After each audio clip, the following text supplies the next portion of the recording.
میرے شوہر نے باسکٹ نکالی اور اس کا ڈھکن اٹھایا تو اس میں بے حد خوبصورت بچہ تھا۔ میرے شوہر نے بتایا لڑکا ہے، مگر کون چھوڑ گیا ہے اتنا پیارا خوبصورت اور وہ بھی لڑکا۔ لڑکے کا لفظ سن کر میں نے لپک کر اس بچے کو گود میں اٹھا لیا۔ وہ میری گود میں آ کر بالکل چپ ہو گیا اور مجھے ٹکر ٹکر دیکھنے لگا۔ میں نے بے اختیار اسے چوم لیا۔ مجھے اس بچے پر بہت پیار آ رہا تھا۔ میرے شوہر بولے پتہ نہیں کس کا بچہ ہے، کون اسے یہاں چھوڑ کر چلا گیا ہے، اور وہ بھی پتہ نہیں کیا کیا بولتے رہے۔ وہ لوگوں سے پوچھ رہے تھے، چوکیدار سے پوچھ رہے تھے، مگر کسی کو کچھ علم نہ تھا کہ وہ بچہ کس کا ہے اور کون اسے یہاں چھوڑ گیا ہے۔ آخر اس بچے کی کاغذی کارروائی شروع ہوئی تو پھر پولیس نے کہا کہ اسے دی ہوم میں دے دیتے ہیں۔ میرا دل اس بچے سے جدا ہونے کو قطعاً نہیں چاہ رہا تھا۔ پھر میرے دل نے فیصلہ کر لیا کہ اللہ تعالیٰ نے مجھے یہ گفٹ دیا ہے۔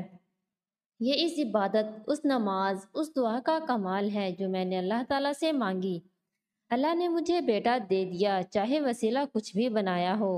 اس کا کوئی دعوے دار نہیں تھا، تو پھر یہ میرا ہوا، میرا بیٹا، میری جان، میری آنکھوں کا نور، میرا بچہ۔ میں بے تحاشا اسے پیار کرنے لگی۔ وہ بھی ایسے مسکرا رہا تھا جیسے واقعی وہ میرا بیٹا ہو۔ میرے شوہر نے میرا پیار اور بیٹے کی طرف دیکھ کر بچے کی کسٹڈی اپنے ہاتھ میں لے لی۔ ہم بچے کو گھر لے کر آ گئے۔ میری بیٹیاں بھی اپنے ننھے سے بھائی کو دیکھ کر بہت خوش ہو رہی تھی۔ میرے شوہر خوش تھے مگر خاموش تھے۔ آپ اتنا خاموش کیوں ہیں؟ میں نے بالآخر پوچھ ہی لیا۔ صفیہ، تمہارا پیار دیکھ کر ڈر لگ رہا ہے۔ اگر کسی اور کا بچہ ہوا اور وہ لینے آ گیا تو تمہیں دیتے ہوئے بہت دکھ ہوگا۔ کچھ نہیں ہوگا، یہ میرا بیٹا ہے، اللہ تعالیٰ نے یہ مجھے گفٹ کیا ہے، یہ میری دعاؤں کا پھل ہے۔ ہم نے اس کا نام علی رکھ دیا اور ہم ہنسی خوشی رہنے لگے۔ معاشی پریشانی تو تھی ہمارے ساتھ، مگر پتہ نہیں کیوں اب ان پریشانیوں سے میں گھبراتی نہیں تھی۔ اپنے بیٹے کی محبت میں اب مجھے یہ پریشانی بھی نظر نہیں آتی تھی۔ اپنے بیٹے علی میں نے ایک بات دیکھی، وہ سارا دن ہمارے ساتھ رہتا مگر جب سونا ہوتا تو اسے نیند اس باسکٹ میں ہی آتی تھی۔ جب وہ نیند سے بے چین ہوتا تو میں اسے باسکٹ میں لٹا دیتی اور آرام سے سوتا رہتا۔ آج پھر مالک مکان آیا تھا کرایہ مانگنے، تیسرا مہینے ہونے کو آیا ہے۔ ہم نے کرایہ ادا نہیں کیا تھا۔ وہ بہت غصے میں بولا تھا، کل شام تک اگر آپ لوگوں نے 3 مہینے کا کرایہ ادا نہ کیا تو یہ مکان خالی کرنا ہوگا، میں پولیس کو بھی لے کر آؤں گا، دیکھتا ہوں کیسے مکان خالی نہیں کرتے تم لوگ۔ یہ کہہ کر وہ چلا گیا۔ میں پریشان تھی کہ اب کیا ہوگا۔ اس مہینے ہمیں علی ہمارا بیٹا مل گیا تھا، اس وجہ سے اس کے کپڑے، دودھ وغیرہ پر کافی خرچ ہو گیا تھا۔ 5,000 رکھے تھے میں نے، مگر مکان 10,000 کرائے پر تھا، اوپر سے 3 مہینے کا کرایہ، مطلب 30,000 روپے۔ کہاں سے آئیں گے 30,000 روپے؟ کیا ہوگا؟ میں اسی فکر میں پریشان تھی کہ میرے شوہر بھی آ گئے۔ میرا اداس چہرہ دیکھ کر پوچھا کیا ہوا ہے تمہیں؟ میں نے تمام بات بتائی تو وہ بھی پریشان ہو گئے۔ اب 30,000 روپے کہاں سے آئیں گے؟ میرے شوہر نے غصے میں کہا، میں نے تمہیں اس مہینے کا کرایہ دیا تو تھا کہ مالک مکان کو دے دینا، مگر تم سنتی کہاں ہو، بیکار میں فضول خرچ کرتی رہتی ہو۔ آپ کیسی باتیں کر رہے ہیں؟ وہ پیسے ہم نے اپنے بیٹے علی پر خرچ کیے ہیں۔ اسی وقت علی زور زور سے رونے لگا۔ میں تڑپ کر علی کے پاس گئی، باسکٹ سے علی کو نکال کر گود میں اٹھا لیا۔ میری نظر باسکٹ کے اندر گئی۔ باسکٹ میں ہزار ہزار کے نوٹوں کی گڈی رکھی نظر آئی۔ میں نے اپنے شوہر کو آواز دے کر انہیں وہ دکھائی۔ بچہ ہمارے پاس 15 دن سے زیادہ ہو گئے تھے آیا ہوا تھا۔ میں روز باسکٹ کی صفائی کرتی تھی، کبھی کچھ نظر نہیں آیا تھا۔ آج ہزار ہزار کے نوٹ کی گڈی رکھی ہوئی تھی۔ میرے شوہر نے اسے نکال کر گنتی کی، وہ پورے 1,00,000 روپے تھے۔ ہم دونوں حیران تھے۔ دوسرے دن مالک مکان کو 30,000 کا کرایہ بھی دے دیا، پھر بھی 70,000 روپے ہمارے پاس بچ گئے۔ یہ خواب تھا یا حقیقت؟ میں نے علی کو اٹھا کر پیار کرنا شروع کر دیا۔ میرے بیٹے، تم کتنے چھوٹے ہو مگر تم نے ہماری پریشانی حل کر دی۔ میرے شوہر بولے، پہلے یہ تو سوچو کہ یہ پیسے اس ٹوکری میں کہاں سے آئے؟ کہیں یہ بچہ جن تو نہیں ہے؟ آپ بہت خراب ہیں۔ ایک تو میرے بیٹے نے آپ کی پریشانی حل کر دی ہے اور آپ اسے جن کہہ رہے ہیں۔ وہ خاموشی سے علی کو دیکھتے جا رہے تھے۔ پھر ہم نے ان پیسوں سے ریفریجریٹر اور واشنگ مشین خرید لی، کیونکہ گرمیوں کے دن تھے اور ٹھنڈے پانی کے بغیر نہیں رہا جا سکتا تھا، اور ہاتھ سے کپڑے دھو دھو کر میرے ہاتھ دکھ جاتے تھے۔ اور پھر تو جیسے پیسوں کا سلسلہ شروع ہو گیا، ہمارے گھر چیزوں سے بھرنے لگا۔ اب ہم ایک پرسکون زندگی بسر کر رہے تھے۔ میں نے اپنا ہر مسئلہ اپنے بیٹے علی کو بتانا شروع کر دیا۔ میرے شوہر چپ اور خاموش رہنے لگے، بس وہ کبھی کبھی علی کو بہت حیرانگی سے دیکھنے لگتے تھے۔ ہمیں برابر ٹوکری سے پیسے مل رہے تھے۔ آخر ہمارے پاس اتنی رقم ہو گئی کہ ہم نے کاروبار شروع کر دیا، اور اللہ نے اس کاروبار میں اتنی برکت کی کہ وہ ترقی کرتا رہا۔ پھر ہم نے بہت اچھی لوکیشن پر گھر خرید لیا، گاڑی بھی تھی، نوکر چاکر بھی، سب کچھ تھا۔ بچے اچھے اسکول میں پڑھ رہے تھے۔ اب میرا بیٹا علی بھی اسکول جانے لگا تھا۔ اب وہ بڑا ہو گیا تھا، ٹوکری میں نہیں سو سکتا تھا، مگر جب تک باسکٹ اس کے برابر نہ ہو اور اس پر علی کا ہاتھ نہ ہو، علی کو نیند نہیں آتی تھی۔ تینوں بہنوں کی آنکھوں کا تارا اور میری جان تھا علی۔ وہ بھی بہنوں کا دیوانہ تھا۔ وقت ہنسی خوشی کٹ رہا تھا کہ اچانک میرا اور میرے شوہر کا ایکسیڈنٹ ہو گیا۔ میرا شوہر موقع پر ہلاک ہو گئے اور وہ مجھے اپنے اور 4 بچوں کو چھوڑ کر اللہ میاں کے پاس چلے گئے۔ مجھے بھی بہت زیادہ چوٹیں آئیں، مگر سب سے بڑا نقصان میرا یہ ہوا کہ میری زبان کٹ گئی اور میں عمر بھر کے لیے بولنے سے محروم ہو گئی۔ اپنی بات ہاتھ کے اشارے سے بتاتی، اوپر سے میری ریڑھ کی ہڈی میں بھی گیپ آ گیا تھا۔ اسی وجہ سے میں بستر کی ہو کر رہ گئی۔ میرے بچوں کا کیا ہو رہا تھا؟ کون میرے بچوں کی دیکھ بھال کر رہا تھا؟ مجھے کچھ خبر نہ تھی۔ قسم قسم کے رشتہ دار ہمارے گھر آ کر رہنے لگے، جن کی ہم نے کبھی شکل بھی نہ دیکھی تھی، اور اب وہ حق سے ہمارے گھر اور کاروبار کو سنبھالنے لگے۔ میرے بچے پریشان اور خوفزدہ تھے۔ علی 4 سال کا اور میری سب سے بڑی بیٹی 9 برس کی تھی۔ کسی سے کچھ بھی نہیں کہہ سکتی تھی، اپنے بچوں کی دیکھ بھال بھی نہیں کر سکتی تھی، ان کے آنسو بھی صاف نہیں کر سکتی تھی۔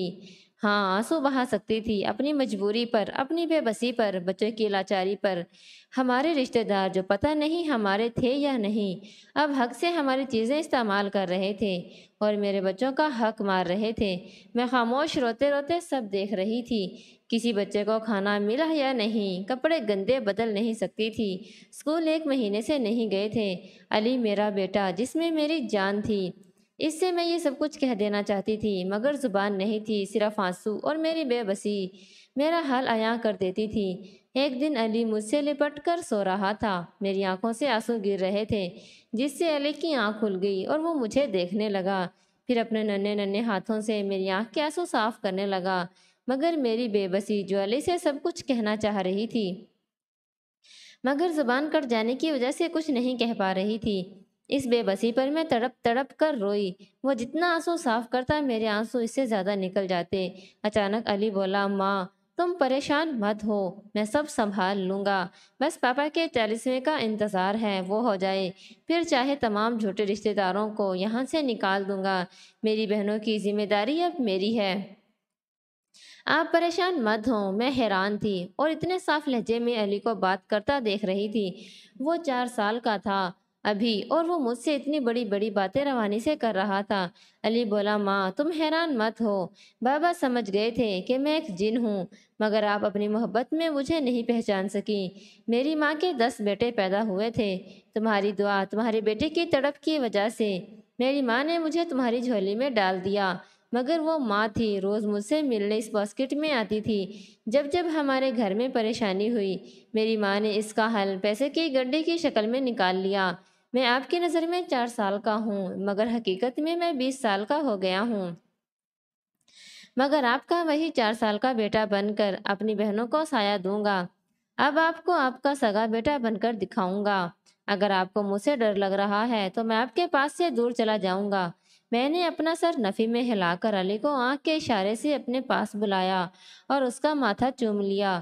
وہ خوش ہو گیا، پھر بولا، بس ماں تمہارا ساتھ میری طاقت بن گیا ہے، انشاءاللہ میں آپ کو اس بستر سے اٹھا کر ہی دم لوں گا۔ میں اپنی باتیں، علی کی باتیں سن کر وہ ایک جن ہے، بالکل خوف محسوس نہیں ہوا۔ میں شکریہ ادا کرنا چاہتی تھی اس جنی ماں کا جس نے اپنے 10 بچوں میں سے ایک مجھے گفٹ کر دیا تھا۔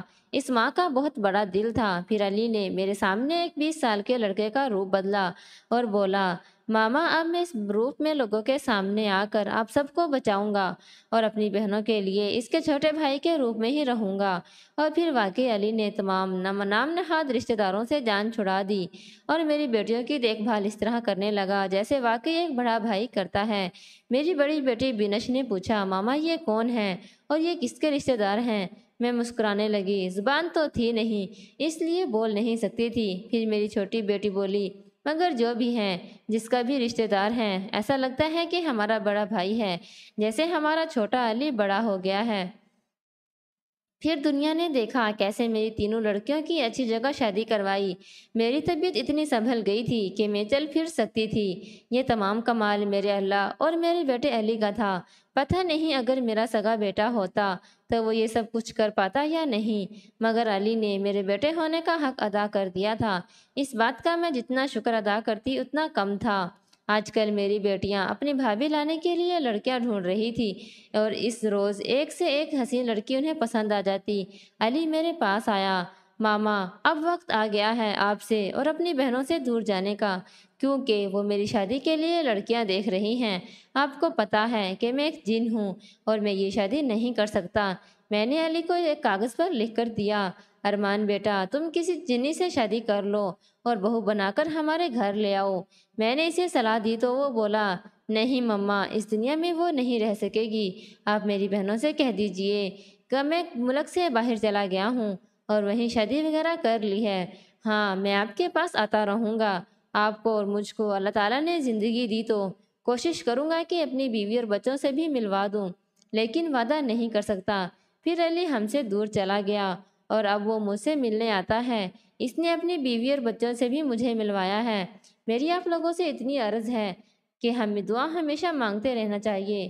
خدا کسی نہ کسی صورت میں ہماری دعا ضرور قبول کرتا ہے۔ یہ میری دعاؤں کا ہی اثر تھا کہ اللہ تعالیٰ نے مجھے علی کی صورت میں اتنا اچھا بیٹا عطا کیا تھا۔